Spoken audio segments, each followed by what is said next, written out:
This game is exactly what I wanted. Exactly what I wanted. Silksong feels like Hollow Knight, but also very much does not feel like Hollow Knight in all the ways that I wanted. When you look at the character design, the animation, the hand-drawn background, the sound design, even the UI, that all screams Hollow Knight sequel. This is a Hollow Knight sequel. But then when you actually take control of Hornet and really get into the meat of what the gameplay experience is, you realize, oh, wait, this is Silksong. This is its own beast.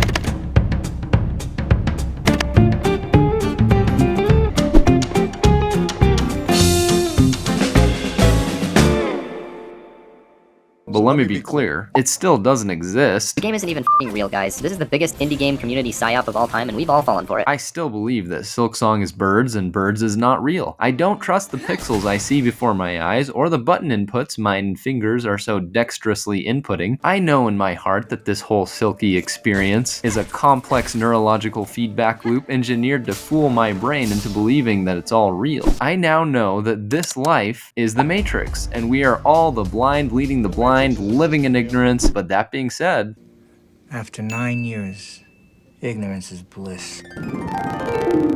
I have not finished the game, and there's a lot of people that have gotten their early thoughts put up in video format around the internet, so I want to make that clear right off the jump that that's kind of what this is too. The purpose of the video is to give initial thoughts, but also, more importantly, I wanted to address 3 groups of people in regards to what Silksong is, and whether or not it's a good, quote-unquote good, Hollow Knight sequel, especially given the many years of development time, the multiple false flag release date announcements, the insane hype and number of complaints about why the f*** is this game not out yet, and the gloriously, terminally unhinged subreddit. The first group of people I wanted to address are the complainers, the bitchers. I'm calling them the Piss Williams.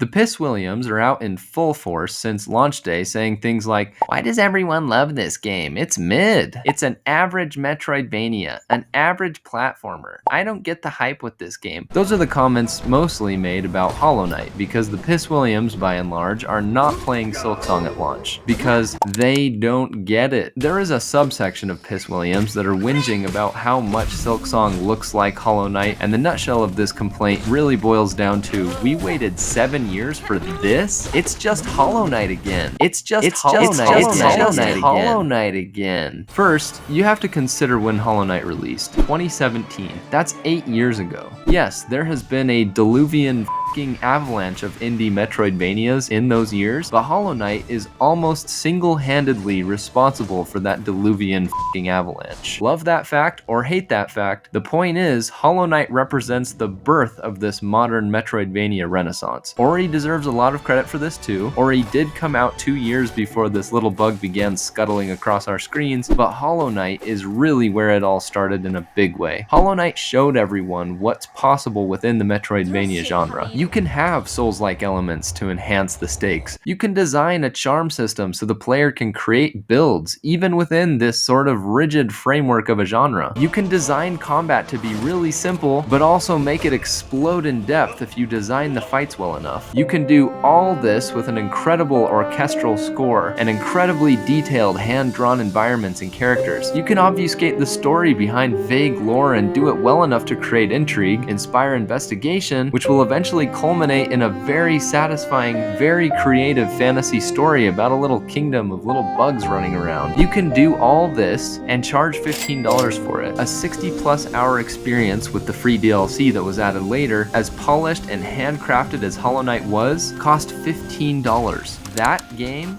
was a genre pioneer. Yes, all that stuff existed in other games and other genres before that, maybe even in other Metroidvanias, but it existed in a piecewise state. Hollow Knight was a monolith that represented it all. That's why so many of us fell in love with it back then. If you find it harder to love now because of what's come since, I can maybe understand that, but even so, Hollow Knight is probably still the best Metroidvania I'd ever played up to September 4th, 2025. It may not technically be my favorite, it was certainly one of them, but you cannot deny its influence on what would come after. So in short, that's what the big deal about Hollow Knight is. And bearing this in mind, any realistic gamer knew that Silksong was not going to be a pioneer the same way that Hollow Knight was all those years ago. How could it be? What we needed and what we wanted was a Hollow Knight game in look, feel, structure, and tone with a protagonist who felt like her own self. That's what this is. It's Ori and the Will of the Wisps. It's polished and updated in every way. Particle effects more abundant, animations more plentiful, enemies more varied, detail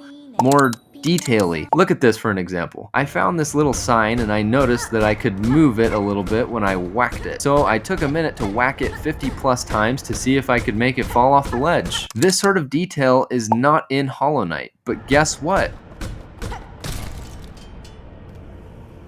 Success! Hornet feels like she's from the same world as the knight, but she plays so differently. She's much faster. And what struck me the most in these early hours of play, she's able to dictate the pace of fights in a way that the knight never could. The fact that you can charge at enemies and it's actually a viable and safe way to approach them, because when she stabs them at full speed, it launches her into this airborne position from which she can continue to act aggressively or safely retreat. That was not possible in Hollow Knight. If you were in a fight and you dashed towards the enemy, you needed to make goddamn sure that you were not too close to that enemy or you were going to be taking at least one mask of damage. Hornet doesn't have to worry about that. She can throw caution to the wind and be extremely aggressive because her moveset is designed to allow it. The fact that at least so far she's been faster than any other enemy without needing to equip 2 charms means that she can decide when to attack and how much. The knight could not dictate encounters like that. You could fight with magic and you could fight with a nail, but it was always a bait and counter defensive paradigm that you needed to follow. You would not survive in Hollow Knight without extreme caution. That can feel also true of Silksong, but the truth is, Hornet can circumvent that paradigm. This game is Hollow Knight, yes, in many ways, but in the best ways. It's also absolutely not Hollow Knight in some other ways, and I would argue, in all the ways that it needed to not be Hollow Knight. It doesn't represent a total shift in combat like the difference from Ori 1 to Ori 2, but it's not a million miles away from that either. To me, it's reminiscent of Doom to Doom Eternal, with the latter being the faster, more frenetic, more aggressive of the two. It's not a perfect analogy, but I don't think it's really a bad one. The difference in the reaction on the internet, of course, between those two series is the amount of time that transpired between entries. If you feel annoyed by all the hype you've had to endure for 7 years for this game, I kinda get it. You've sort of been bombarded with it. Whether you're a Hollow Knight outsider or not, I can understand that. I still haven't watched The Greatest Showman because I was so annoyed by the legions of teary-eyed weirdos that claimed it was so much better than La La Land. There's no f***ing way I'm buying that narrative, by the way. But I get it. I understand how things can get overhyped and you can absolutely sour on them before you've had a chance to experience them. I guess my point is, just know that we aren't all so frantic in this community, and in my opinion, as a big fan that's been here basically from the beginning, Silksong is 100% not a letdown.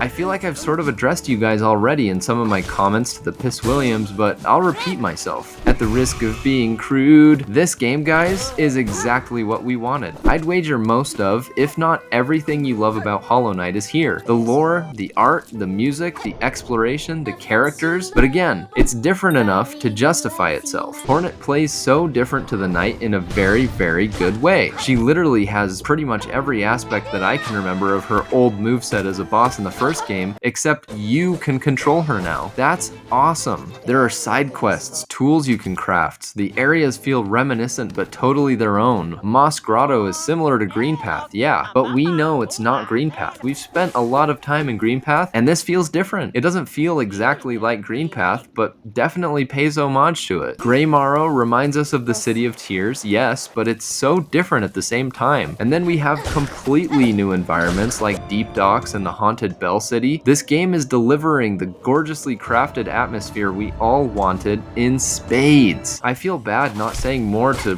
really my people. This is the group that I fall into. But what else is there to say? Let's just sit for a moment in quiet solidarity and bask in the beautiful fact that we're all finally playing this game. And more importantly, that it's as good as it is.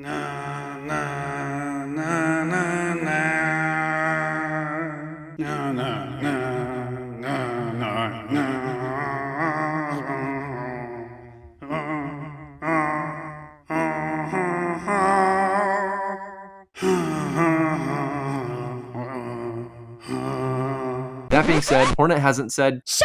0 out of 10.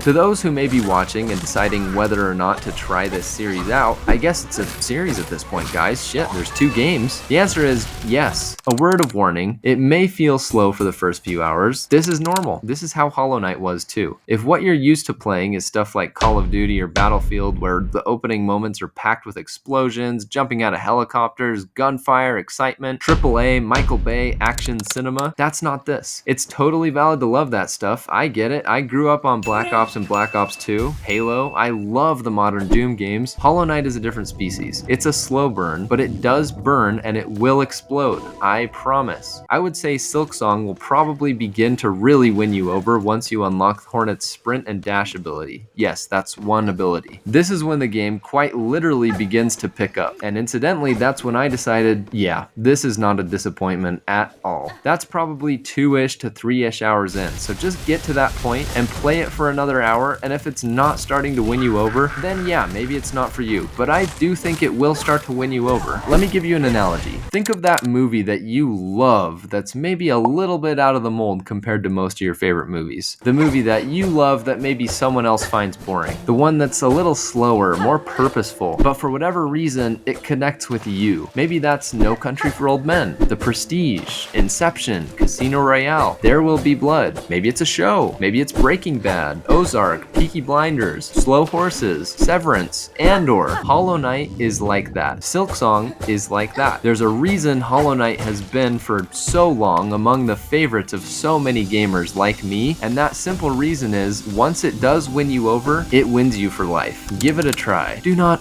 delay. It's only $20 for Christ's sake. It's on Game Pass for Christ's sake. Just try it.